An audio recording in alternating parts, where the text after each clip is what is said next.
今日嚟介紹太古地產在東區發展一個新項目海德園。海德園結集藝術及實用嘅結晶。太古地產在區內已超過10年沒有作品。至於港島東潛力區域，柴灣屬於港島東傳統住宅區，近年逐步轉型，兼具生活便利與發展潛力，擁有地鐵優勢，步行可達港鐵站，快速連接港島線至中環、銅鑼灣等地。另外，超過20條巴士線覆蓋全港九。東區走廊直達北角灣仔，而東區走廊改善計劃基建升級，可進一步進化區域交通、娛樂設施。鄰近有小西灣運動場及柴灣公園等，提供戶外活動選擇。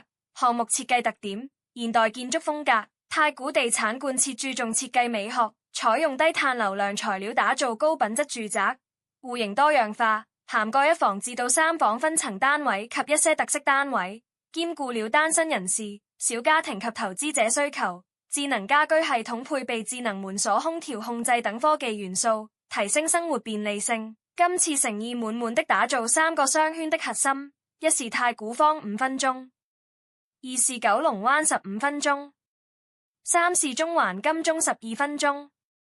投資價值：收租回報穩定，港島東租務需求旺盛，每尺80元至100元沒有難度。配合政府躍動港島南等計劃，柴灣或型社會活化帶動樓價上升。